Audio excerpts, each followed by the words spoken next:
inclinemos nossa fronte e vamos invocar a proteção do Espírito Santo de Deus na nossa vida. Ó Espírito Santo de Deus, neste momento nós entramos em ligação contínua contigo,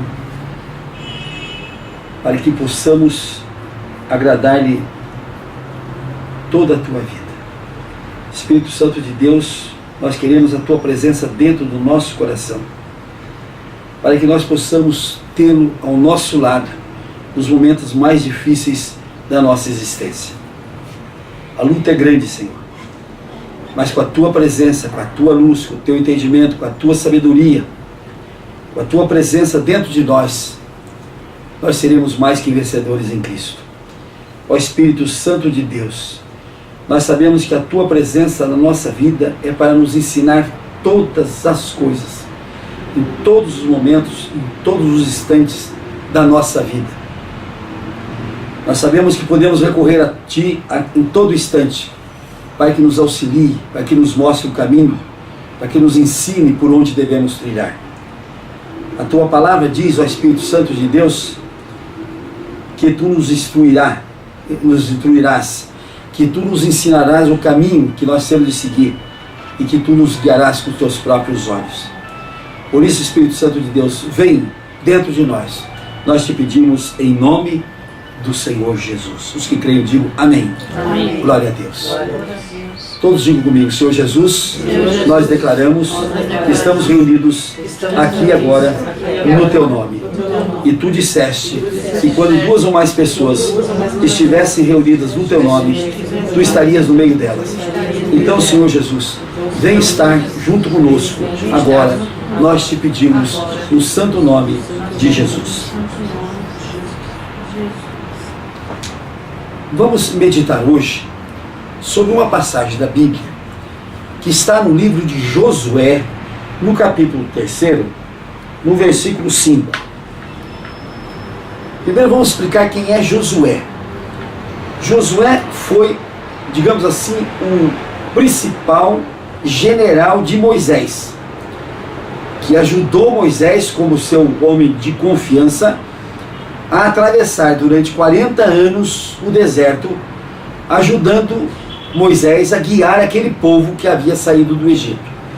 Então Josué era um homem de confiança de Moisés. É um homem que Deus colocou ao lado de Moisés para que Moisés tivesse força, para que ajudasse Moisés na sua vida. Isso é um milagre de Deus. É um milagre que nós devemos buscar, que todos nós precisamos de ter gente ao nosso lado, de ter gente ao nosso derredor, que nos ajude na nossa luta, na nossa santificação, que nos ajude no nosso trabalho, que nos ajude a vencer as dificuldades, que nos oriente, que nos faça trilhar por caminhos corretos. E Josué era um desses homens, que era o braço direito de Moisés. Quantas pessoas passam por essa vida sendo derrotadas porque não conseguem sequer colocar ao seu lado uma pessoa que possa dirigi-la, uma pessoa que possa ajudá-la, uma pessoa que possa repartir com ela os problemas da sua vida. Mas não encontra por quê? Porque busca sozinha, porque busca onde não vai encontrar, porque busca colher aonde não tem colheita para ser feita, porque busca encontrar onde Deus não deixa, porque busca encontrar onde só tem perdição, e aí não encontra realmente a pessoa que possa andar com ela os passos dessa vida. O próprio Deus disse que não é bom que o homem andasse só. Isso significa que não é bom também que a mulher ande só.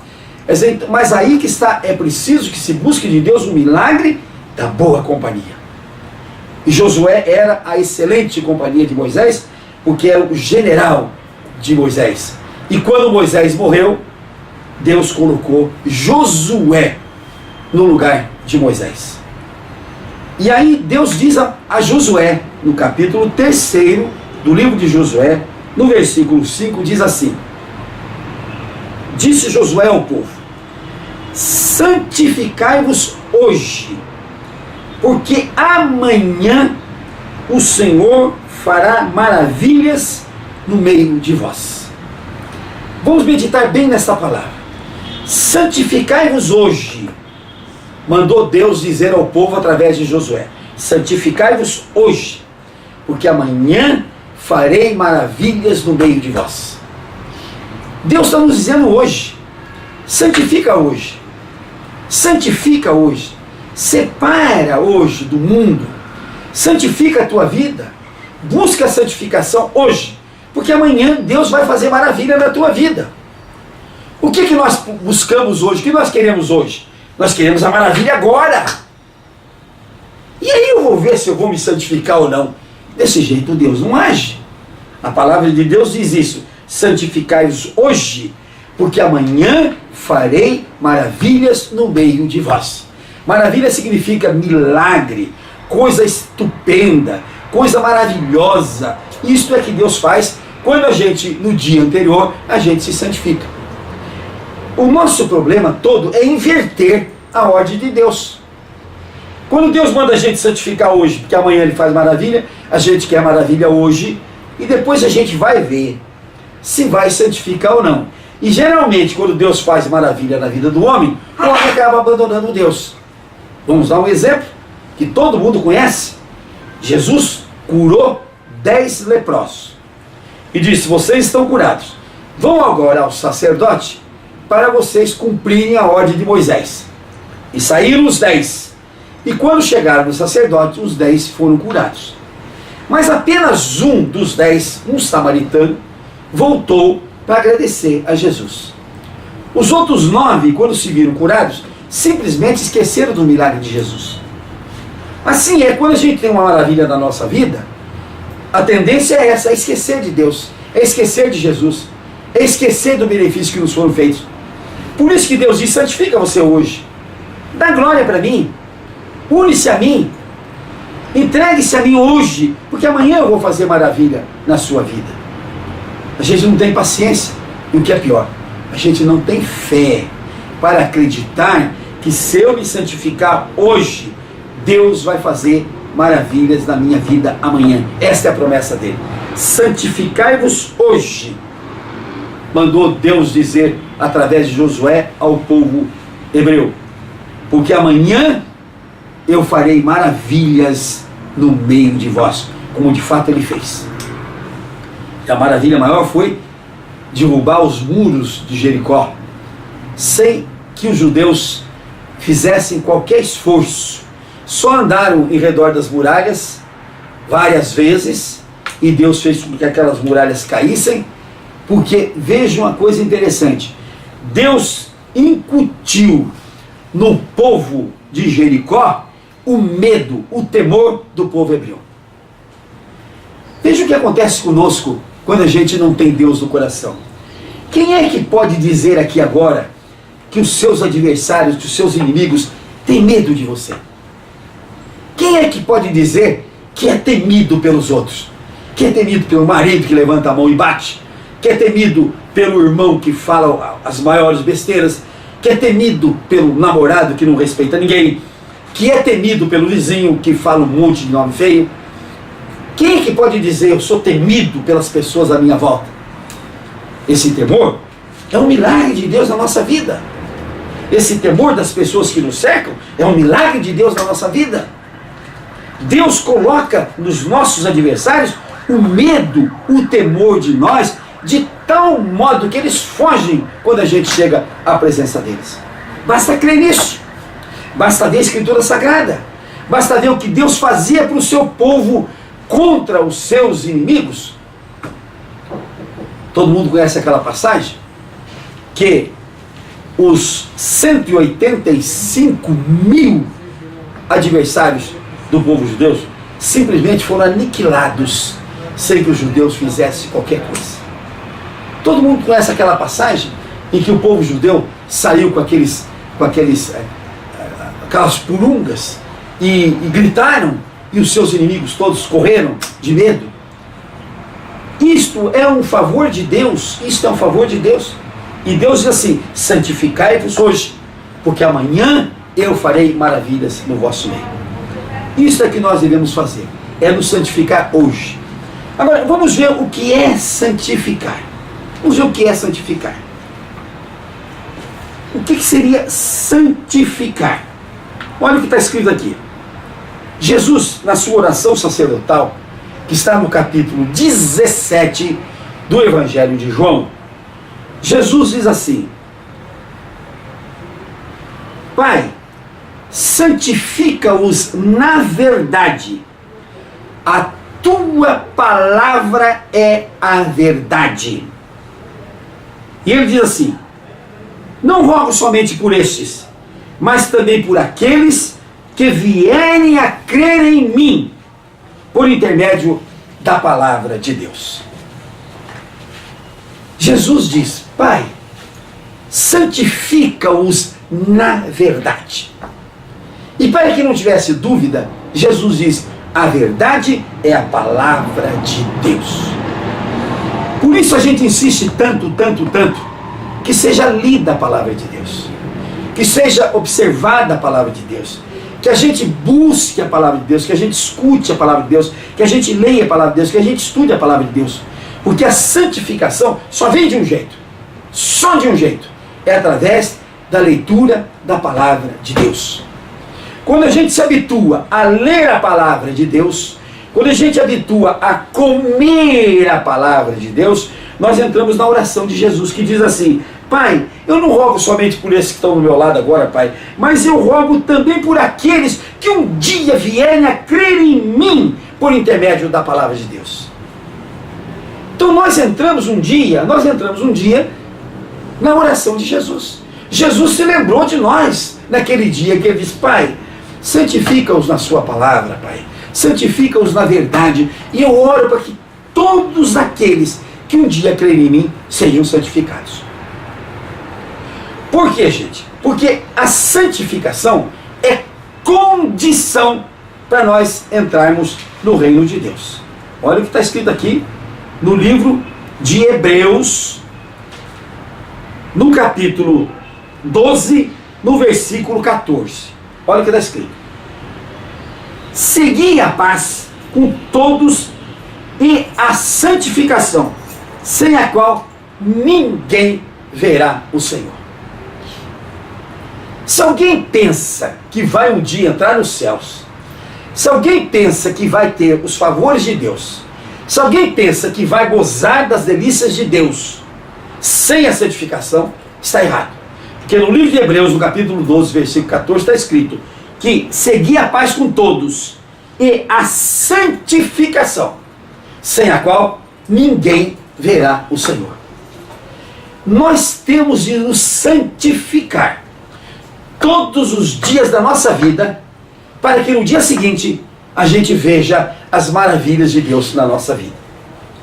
Tem gente que passa a vida inteira querendo um milagre, querendo uma maravilha na vida, mas não se santifica, não busca a santificação, não vai atrás da santificação. Então o que acontece? Não vê a maravilha de Deus também, porque uma coisa puxa a outra. Eu não vou ver a maravilha de Deus se eu não me santificar. E uma das maravilhas de Deus é vê-lo, é chegar um dia à presença dele. Essa é uma grande maravilha, aliás, a maior de todas as maravilhas. E se eu não me santificar, eu não chego até ele. Mas o que seria a santificação? Vejam aqui o que Paulo fala na primeira epístola aos Tessalonicenses. Ele diz assim: o Senhor vos faça crescer, Nós temos de crescer, gente, na fé. Nós temos de crescer no amor a Deus. Nós temos de crescer na nossa vida e aumentar o amor de uns para com os outros e para com todos, como também nós para convosco, a fim de que seja o vosso coração confirmado em santidade, isento de culpa, na presença de nosso Deus e Pai, na vinda de nosso Senhor Jesus Cristo com todos os seus santos. A santificação não acontece na vida de ninguém se não for por intermédio do Senhor Jesus. Por quê? Porque o Senhor Jesus é a palavra, o Senhor Jesus é o verbo, o Senhor Jesus é a escritura. O Senhor Jesus, ele é integrado por toda a escritura sagrada, que é a palavra dele, que é a verdade dele, e sem a qual nós não santificamos nunca. Então a santificação é, primeiro, isentar-se de culpa. O que seria isso? Vamos dar um exemplo da Escritura Sagrada mesmo. Davi foi talvez o maior pecador que a Escritura registrou. Crimes tremendos, crimes horríveis. E Deus disse: Davi é um homem segundo o meu coração. Como é que se explica isso? Como é que se explica que Davi, sendo o pecador que foi, ele pode ter sido um homem segundo o coração de Deus? Sabe por quê? Porque Davi, toda vez que pecava, ele reconhecia o pecado e se prostrava diante de Deus e pedia perdão, pedia perdão, pedia perdão, chorava a sua culpa, chorava o seu pecado e Deus o perdoava. Portanto, ele era isento de culpa. Ele era isento de culpa. Porque o perdão de Deus, gente, não é aquilo que a gente faz, ó, por enquanto eu te perdoo. Ó, se você não fizer mais vezes, você está perdoado. Ó, pelo sim ou pelo não eu vou te perdoar. Isso é o perdão dos homens. Isso é o nosso perdão.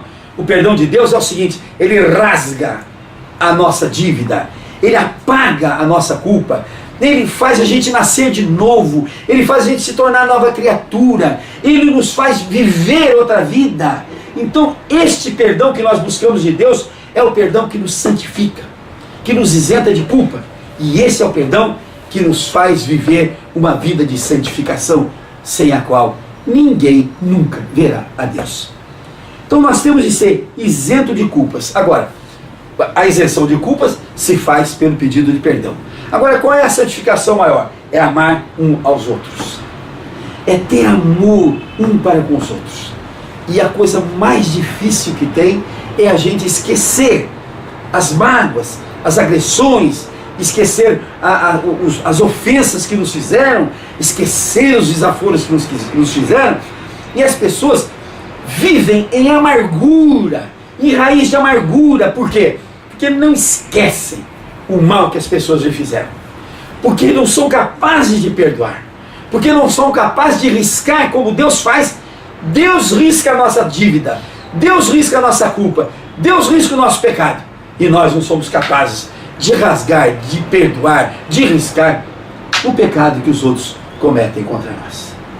Por isso as pessoas se amarguram a vida inteira, plantam dentro de si uma raiz de amargura, e essa raiz de amargura só tem um fim: é crescer cada vez mais e ocupar o nosso coração.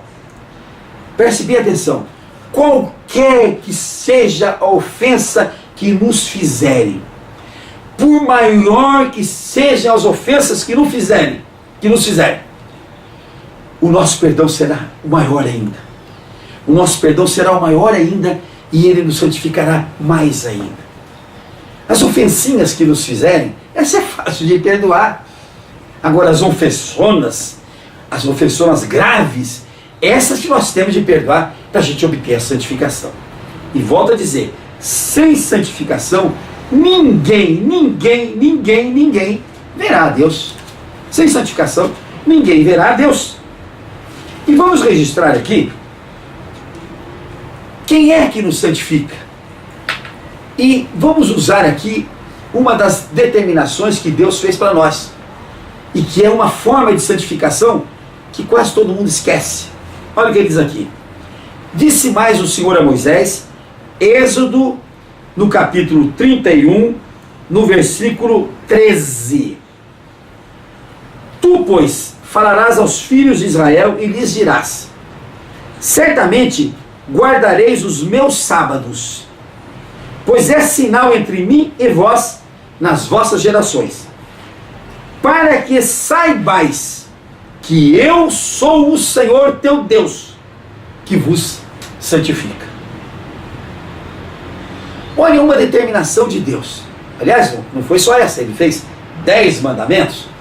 E quando a gente obedece os 10 mandamentos, a gente se santifica. Ah, mas isso é impossível, isso é difícil. Deus sabe disso. Deus sabe disso. Deus sabe que nós temos dificuldades em obedecer os 10 mandamentos. Deus sabe que nós amarmos uns aos outros, amarmos os nossos adversários, amarmos o nosso inimigo, é coisa difícil para nós. Deus sabe disso. Mas ele diz: se esforce, busque, porque eu sou o Senhor que vos santifico. E o que tem a ver isso com o sábado? Gente, o sábado está logo no segundo capítulo da Bíblia, em Gênesis, no capítulo 2. Diz que Deus fez o mundo em 6 dias. E no 7º ele descansou, para que isso servisse de modelo para nós. Ah, mas eu descanso todo sábado, eu descanso todo domingo? Primeiro vamos explicar o que é a origem da palavra sábado. A palavra sábado não tem significação de um dia da semana, não. A palavra sábado significa descanso. A palavra sábado significa descanso. Eu sou obrigado, depois de 6 dias de serviço, descansar um dia. E esse dia que eu descanso se chama sábado. Portanto, esse dia de descanso sábado pode cair numa segunda-feira, pode cair numa terça-feira, numa quarta, numa quinta, numa sexta, num sábado e num domingo. Por exemplo, aquela enfermeira que trabalha 6 dias por semana, começando, por exemplo, na quarta-feira, ela vai ter um dia de descanso, que será no 7º dia. Quarta, quinta, sexta, sábado, domingo, segunda, a terça, ela vai descansar. Esse é o sábado dela.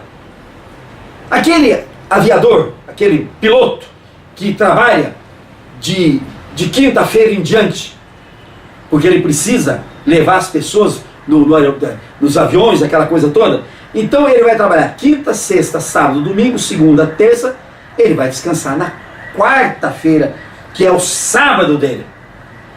Agora, que tipo de descanso que Deus quer? Ele diz que o sábado é um sinal entre ele e nós. É um sinal perpétuo, diz ele. Olha o que ele diz aqui. Porque o sábado é o dia de repouso solene, santo ao Senhor. O nosso descanso de sábado tem de ser um dia solene oferecido ao Senhor. É um dia santo ao Senhor. O que significa isso? Será que eu faço o meu sábado, por exemplo, descansando de chinelo, de calção, de camiseta, num bar, conversando com os amigos, jogando conversa fora, contando piada suja? Será que isso é um descanso santo? Será que isto é entregar um santo dia ao Senhor? O que Deus quer que a gente faça é entregar a Ele o sábado como um dia santo. O que nós devemos fazer no sábado? Visitar os doentes, visitar os presos, visitar as pessoas que estão angustiadas, que estão nervosas, que não têm a palavra do Senhor ainda, e pregar para eles a palavra do Senhor. O nosso sábado é dia de preparação para a nossa vida. Eu posso dedicar o meu sábado, o meu descanso, a estudar a palavra de Deus, a ouvir a palavra de Deus, a escutar a palavra de Deus, a ler a palavra de Deus, a me dedicar ao estudo da Bíblia. Esse é o meu sábado. Vou me dedicar à minha família? Mas o que é dedicar à sua família? É levar para tomar sorvete? Sim. É levar para jantar fora? Sim. É tudo isso que você faz em favor da sua família. Mas o mais importante a favor da sua família é levá-la a Deus, é levá-la a Cristo, é fazer com que ela participe do sábado santo em direção a Deus. Aí Deus vai fazer maravilhas. Vejam bem o que é fazer maravilhas. Aqui em Êxodo está escrito assim. Olha o que está escrito aqui em Êxodo. Então, eis que faço uma aliança diante de todo o teu povo. Farei maravilhas que nunca se fizeram em toda a terra. Quando eu faço uma aliança com Deus, quando eu faço uma aliança com Jesus, Ele faz na minha vida maravilhas que nunca ninguém viu, que nunca ninguém pôde ver. Porque a maravilha de Deus é produto de uma aliança que eu faça com Ele. Vamos ver aonde mais que está a questão da maravilha. Olha aqui que coisa interessante que está aqui no livro de 1 Coríntios 2, 9. Olha o que está escrito aqui. Mas está escrito: nem olhos viram, nem ouvidos ouviram, nem jamais penetrou em coração humano o que Deus tem preparado para aqueles que o amam. Então, se nós amamos Deus de verdade, e amar Deus de verdade é obedecer às suas ordens, é obedecer os seus mandamentos, é obedecer a sua palavra, é viver em íntima ligação com Ele, é estar junto com Ele. Quando a gente faz isto, Deus diz: vocês nunca viram, nem ouviram, nem pensaram o que eu vou fazer para aqueles que me amam, para aqueles que me obedecem.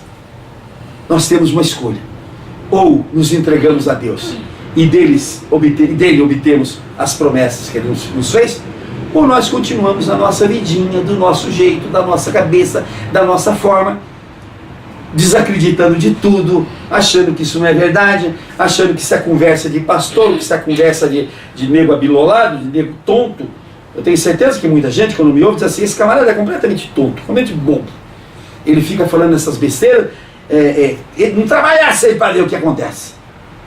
Se eu não trabalhar, eu sei o que acontece. Mas se eu trabalhar com Jesus, se eu trabalhar por Ele, com Ele, através dEle, o meu trabalho é diferente. O meu trabalho é mais produtivo.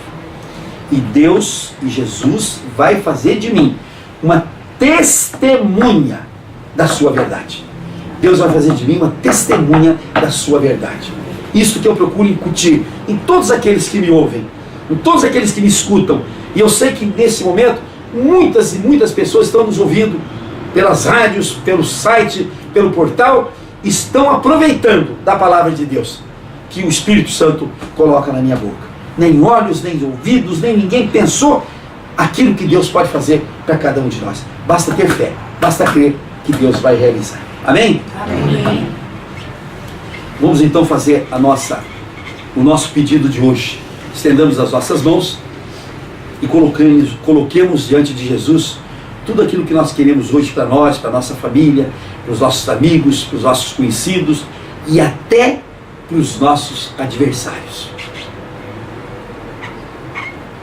Senhor Jesus, abençoa, Senhor Jesus, os nossos adversários, Senhor Jesus, aqueles que querem nos prejudicar, aqueles que querem nos destruir.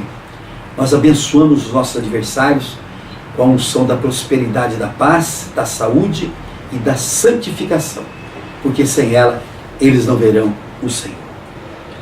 Abençoa, Senhor, os nossos pedidos, abençoa, Senhor, tudo aquilo que nós estamos pedindo nesse momento, porque o Senhor tem muito mais para nos dar do que nós até de imaginarmos e até de pedirmos. Nós te agradecemos, Senhor Jesus, pela sua bondade. E todos digam comigo: Senhor Jesus, nós declaramos que concordamos com todos os pedidos que foram feitos aqui agora, se forem para a honra e glória do teu nome e para o bem das pessoas que pediram. Vamos orar ao Pai Nosso agora. Pai nosso que estais no céu, santificado seja o teu nome. Venha a nós o teu reino, seja feita a tua vontade, assim na terra como no céu. O pão nosso de cada dia nos dai hoje, e perdoa as nossas dívidas, assim como nós perdoamos aos nossos devedores, e não nos deixes cair em tentação, e nos livra de todo mal, Senhor, porque teu é o poder, o reino, a honra e a glória para todos sempre. Amém. Eu quero nesse momento dar uma bênção especial sobre esse óleo que está aqui. Veja o que diz a Bíblia em Isaías 10, versículo 27. Acontecerá naquele dia que o peso será tirado do seu ombro e o seu jugo do teu pescoço, jugo que será despedaçado por causa da unção. Não é que este óleo aqui vai fazer isso sozinho, mas é a fé que a gente põe em Deus, e como sinal desta fé a gente se unge. Então está escrito aqui: naquele dia o peso será tirado do teu ombro. Quanta gente está arcada de peso, né? Quanta gente está com jugo no pescoço, problemas e mais problemas, jugo que será despedaçado por causa da unção do óleo de Deus. Nesse momento eu abençoo este óleo, e quero, Senhor, que este óleo, quando colocado sobre as pessoas, ele sirva, Senhor, de sinal da quebra do jugo, para que as pessoas tenham paz, prosperidade, saúde e santificação, em nome do Senhor Jesus. As pessoas que se quiserem ungir, tem aqui o óleo para se ungir, e as pessoas que quiserem levar para casa, está aqui o nosso vidrinho. Vamos aplaudir o Senhor Jesus?